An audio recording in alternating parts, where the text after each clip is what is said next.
Donner un coup d'accélérateur au programme présidentiel des logements sociaux en Côte d'Ivoire, c'est la substance de cette première sortie de l'année 2022 du président de la Chambre nationale des promoteurs et constructeurs agréés de Côte d'Ivoire, Sidiki Sangaré. Entre autres sujets, le conférencier a évoqué plusieurs solutions liées à la réduction du besoin en logement. Aujourd'hui, nous nous sommes réunis pour explorer encore d'autres pistes de solutions avec les architectes, les constructeurs, pour avoir une idée de construction de nouvelles villes. Comme alternative pour une densification de la production de logements, Sidiki Sangaré a plaidé pour la mise à disposition de ressources longues aux opérateurs immobiliers pour rendre opérationnel le mécanisme de la location-vente. Une proposition à laquelle le gouvernement vient de donner les premiers sillons avec le décret de création d'un fonds de garantie pour les crédits acquéreurs et promoteurs. Lancé depuis 2011, le programme présidentiel des logements sociaux prévoit la construction de 150 000 logements, mais à ce jour, seulement 30 000 unités ont été livrées, soit 20% de l'objectif fixé.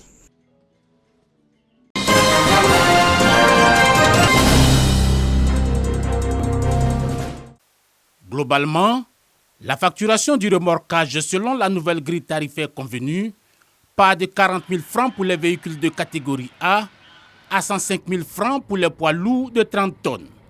Mais attention, le compromis prévoit aussi des frais additionnels liés entre autres à la nature de la marchandise transportée. Des charges compilées qui ne devraient pas excéder les 180 000 francs, bien loin de la surenchère qui faisait grimper les coûts parfois au-delà de 1 million de francs CFA. Notre rôle, c'est de faire appliquer les grilles tarifaires convenues dans l'État de Côte d'Ivoire. Parce que dans le temps, il faut dire que c'était exagéré les prix des remorquages. Fini donc les tarifications anarchiques et les tracasseries de l'enlèvement des camions sur les routes.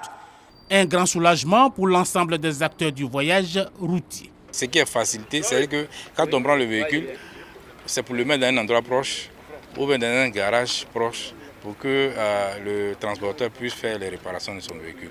Cet accord que nous avons signé avec ces structures de remorquage, je crois que ça va mettre fin à ces conflits-là. Voilà, donc c'est un soulagement.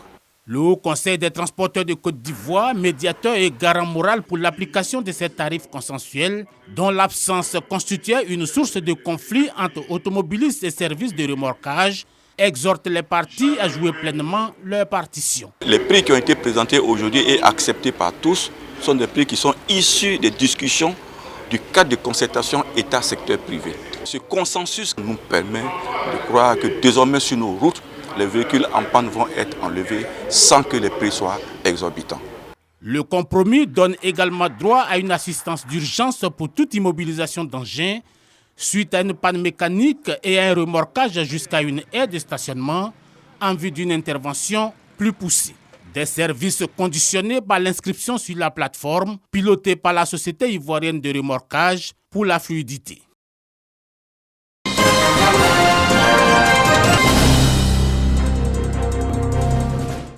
Valoriser la femme en situation de handicap et changer le regard de la société sur ces personnes. Un combat que mène l'Union des femmes handicapées de Côte d'Ivoire. Après 2 mois de sensibilisation sur la question, l'Union veut davantage médiatiser la lutte. Médiatiser parce que souvent la personne en situation de handicap, plus particulièrement les femmes handicapées, ne sont pas vues dans la société. Les gens ne savent pas qu'elles contribuent au développement de ce pays. Donc il était important de sortir les valeurs qui sont dans le milieu des femmes handicapées, telles que les femmes handicapées juristes, chefs d'entreprise. Rien n'est perdu parce que tant qu'il y a la vie, il y a de l'espoir.